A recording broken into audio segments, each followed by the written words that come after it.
පළාත් පාලන ඡන්ද විමසීම මේ මාස 6 වනදා පැවැත්වීමට මැතිවරණ කොමිසම තීරණය කර තිබෙනවා.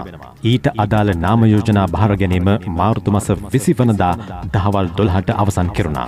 ඉන් අනතුරුවයි ඡන්ද විමසීම පැවැත්වෙන දිනය නිවේදනය කළේ. උපුටා ගැනීම. පළාත් පාලන ආයතන ඡන්ද විමසීම 2025. ඡන්ද විමසීම් දිනය දැනුම් දීම 2025යි 3 දින නාම යෝජනා කැඳවීමේ දැන්වීම නිකුත් කළ පළාත් පාලන ආයතන සඳහා ඡන්ද විමසීම 2025 මේ මාස 6 වන අඟහරුවාදා දින පවත්වන බව මෙයින් නිවේදනය කරමි. RMA රත්නායක සභාපති මැතිවරණ කොමිෂන් සභාව. උපුටා ගැනීම අවසන්. මැතිවරණ කොමිෂන් සභාවේ තීරණය අනුව පළාත් පාලන ආයතන 336කට අදාළව ඡන්ද විමසීම පැවැත්වෙනවා. පළාත් පාලන මැතිවරණය පැවැත්වීම සඳහා 2023 වසරේදී නාම යෝජනා කැඳවනු ලැබුවා.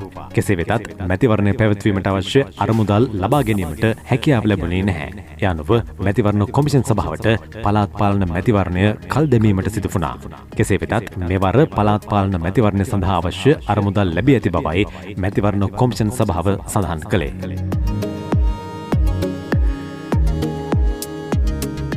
වසර 7කට පසු පැවැත්වෙන මෙවර පළාත් පාලන මැතිවරණය සඳහා නවක මුහුණු රැසක් ඉදිරිපත්ව තිබෙනවා.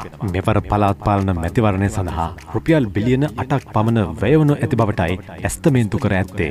කල්මුනේ මහනගර සභාව, දෙහයත්ත කණ්ඩිය ප්‍රාදේශීය සභාව, මන්නාරම ප්‍රාදේශීය සභාව, කිලිනොච්චිය පූනාකාරී සහ ඇල්පිටිය ප්‍රාදේශීය සභාව හැර සෙසු පළාත් පාලන ආයතන සඳහායි මෙවර මැතිවරණය පැවැත්වෙන්නේ.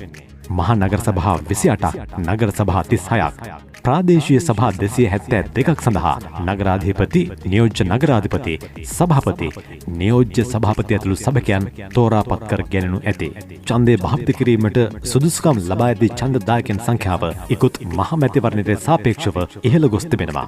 ඒ අනුව ඡන්දය භාවිත කිරීමට මෙවර සුදුසුකම් ලබා ඇති ඡන්දදායකයන් සංඛ්‍යාව 1,72,96,330ක්. එය පසුගිය ජනාධිපතිවරණයට සහ මහ මැතිවරණයට සාපේක්ෂව ඡන්දදායකයන් 1,55,976ක වැඩිවීමක්. මෙම වසරේ ජනවාරි 31 වනදා දක්වා කාලය තුල වයස අවුරුදු 18 සම්පූර්ණ වන පිරිස මෙවර පළාත් පාලන මැතිවරණයට ඡන්දය ප්‍රකාශ කිරීම සඳහා සුදුසුකම් ලැබ තිබෙනවා. මෙවර පළාත් පාලන මැතිවරණය 2025 මැයි මාස 6 වනදා අඟහරුවාදා දිනේ පවත්වන බවයි මැතිවරණ කොමිසම නිවේදනය කළේ. අවසන් වරට පළාත් පාලන මැතිවරණයක් පැවැත්වුවේ 2018 වසරේ පෙබරවාරි මාස 10 වනදා.